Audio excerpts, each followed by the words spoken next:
Rosine24V, welcome back to the channel and to another video. Make sure you hit the subscribe button if you have not joined the family already.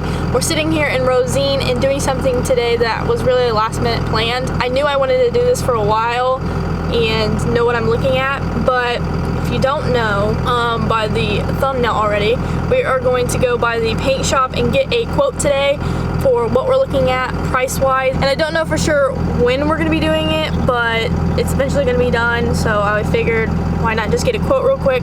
We'll talk a little bit more after we go get the quote, and then what my plans are with the truck and why I'm doing it.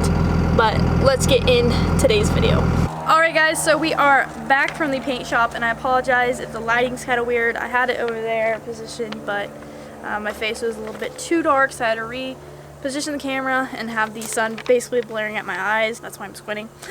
But we have the quote here, and I will let you guys know what we're going to do. But before we get in this video, I want to tell you why we are going to repaint Rosine here. If you don't know who Rosine is, this is my 2001 Dodge Ram 2500 24 valve Cummins, named Rosine, and the reason she is named Rosine is after Rosine, Kentucky, which is where my grandpa is from, and me and my grandpa are pretty close. So the reason we are even considering painting Rosine is because she has a couple rust bubbles that have come to my attention that aren't necessarily super bad, but I would like to, you know, give them attention before they get any worse. There's two rust spots on both sides of the back bed by the fenders, just little ones, and then there's one under the passenger side door, as well as it's starting to flake on one of the fenders on the driver's side, and I'll show you guys that in a bit. But the reason for that is because those fenders on Rosine are not original,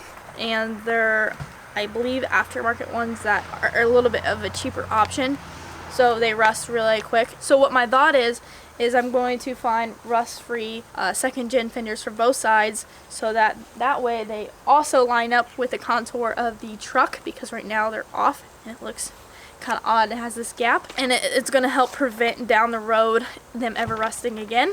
This truck also has, I know I haven't ever covered it or mentioned it in my videos because it's kind of a tough topic to talk about, or I just don't like to shine light on negative topics, but this truck on the back bed, you can't really see it unless you get up on the truck or I point it out to you, because it's not really that bad. Like, from a scale from 1 to 10, I would probably rate it about maybe a 4, 1 being good and 10 being the worst. But basically, I had somebody key all three sides of my bed, and it was nothing that I personally did to them or anything like that. I don't want you guys to think that I did something terrible to somebody and they just felt like the need to do that. They just did something terrible because they were jealous of something, you know. I don't want to get into it. They know who they are, I know who they are, so that's all that matters. I don't want to tell you guys a name so that you go after them, send them hate comments or threat comments or whatnot. That's been probably about close to a year now, so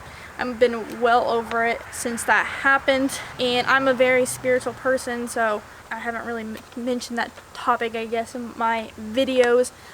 When that first happened, you know, I wanted to be very revengeful, and I was super angry, and I just act out of despite, basically. But what my heart told me to do was, you know, people do evil things, it happens, but basically you just have to hold your head up and realize that everybody deserves to be forgiven for what they do, and they made the wrong decision, but, you know, maybe they can learn from that, and basically pray for them that they have no more evil in their heart. So that's what I basically have handled it, and I moved on a long time ago about it, so I don't want anybody else to be angry about it or anything like that. Like I said, it's not really that bad, not that big a deal, it doesn't matter.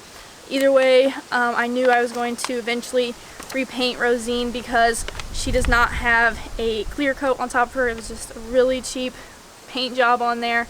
So if it did have a clear coat, I would have been able to get the key marks out, and I did try. I went to a friend of mine that details vehicles for a living, and he was not able to remove the scratches. It was just removing the paint, basically. That's why we are repainting the truck, just to make her absolutely perfect outside. And I know a lot of you probably really love the color that she is now. We are not getting rid of red, but we are going with a different shade of red. I won't tell you guys exactly what we're going with until the truck is revealed, but basically what we're looking at is close to $4,000, and that includes you know, color matching the grill, the bumper, the tow mirrors, as well as the tail light, I guess the rubber trim or whatever, the plastic trim that goes around them, and then as well as a roll pan or whatever I decide to go with.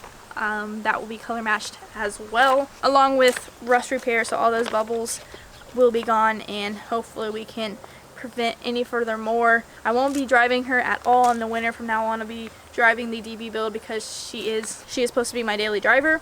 Rosine is basically my show build or whatnot, and she will, when she gets painted, have finally a top coat, so if we do have any further, you know, scratches or rock dings or something like that, I can easily take that to a detail shop and get those out. Super excited, and I hope you guys are too. It's not going to be happening right away on the channel. It is going to take over time. Now let me show you around the truck what I've been talking about. Okay guys, so this is what I'm talking about when I say the fenders don't line up with the contour of the truck. This is because they're aftermarket fenders, and as you can see, these lines don't line up at all. So that's why we'll be getting new fenders there. We also have some bubbles right here, as you can see. I don't know, but this is one of the key marks that I was telling you about that are super annoying. We also have a little bit of bubbling right here. If that shows up on camera. And then this is the worst of it. Like, this is the only really bad spot right here. That it's starting to flake. I'm not going to play with it too much. But it's starting to flake right there on that fender. And then I also forgot to show you that this is one of the doors where it's starting to bubble here. So, not too bad, but stuff I want to tackle before it gets any worse. Before I go, guys, I wanted to add this into the video, but we have new certified Diesel Babe decals. I'll be putting that on the DB build today, and then as well as I got a new license plate for the truck, so customized. So, but we got to put these on the truck today, and I will start with the decals. So let's get to it.